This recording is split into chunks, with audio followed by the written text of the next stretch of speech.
ಏನಾದರೂ ಮಾಡಿ ರಾಜ್ಯೋತ್ಸವ ಪ್ರಶಸ್ತಿಯನ್ನು ಕಾಳಪ್ಪ ಅವ್ರಿಗೆ ಬರೋ ಹಾಗೆ ಮಾಡಲಿಕ್ಕೆ ನಾವೆಲ್ಲ ನಮ್ಮ ಸಾಹಿತ್ಯ ಪರವಾಗಿ, ನಮ್ಮ ಜಿಲ್ಲಾ ಸಾಹಿತ್ಯ ಸಂಘದ ಪರವಾಗಿ ನಾವು ಅವರಿಗೆ ಪ್ರಯತ್ನವನ್ನು ಮಾಡ್ತೀವಿ.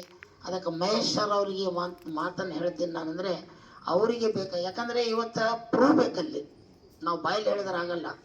ಅದಕ್ಕೆ ಅವ್ರದ್ದು ಏನಾದರೂ ಕಾಗದ ಪತ್ರಗಳು ಅಂಥದ್ದು ಏನಾದರೂ ಇದ್ದದಾದರೆ ಅದನ್ನೆಲ್ಲ ದಯವಿಟ್ಟು ತಯಾರು ಮಾಡ್ಕೊಂಡು ಬಂದು ನಾರಾಯಣ ಸಾಗರಿಗೆ ನಮಗೆ ಎಲ್ಲರಿಗೆ ನೀವೆಲ್ಲರೂ ಸೇರಿ ಇವತ್ತು ನಮ್ಮ ದರ್ಶನಾಪುರ ಸಾಹೇಬರು ಏನು ಹೇಳ್ತಾರೆ ಯಾವುದೂ ಹುಸಿ ಆಗೋದಿಲ್ಲ. ಹಾಗಾಗಿ ಮೊನ್ನೆ ತಾನೇ ಇಲ್ಲಿ ಕೆಂಚಪ್ಪ ಅಂತ ಇದೇ ಓಣೆಗಿದ್ದಾರೆ, ಸಾಹಿತ್ಯ ರತ್ನ ಪ್ರಶಸ್ತಿ ಸಿಕ್ತು ಅವರಿಗೆ, ರಾಜ್ಯ ಮಟ್ಟದ ಸಾಹಿತ್ಯ ರತ್ನ ಪ್ರಶಸ್ತಿ. ಕಳೆದ ವರ್ಷ ಒಬ್ಬರಿಗೆ ಸಿಕ್ತು, ನಾರಾಯಣ ಅಂತ ಹೇಳಿ. ಇದೆಲ್ಲ ನಮ್ಮ ದರ್ಶನಾಪುರ ಸಾಹೇಬರ ಸಹಕಾರದಿಂದ ಸಿಕ್ಕಿರೋದು. ಅವೆಲ್ಲ ಸಹಕಾರ ರತ್ನ ಪ್ರಶಸ್ತಿ ಇತ್ತು ಅವರಿಗೆ.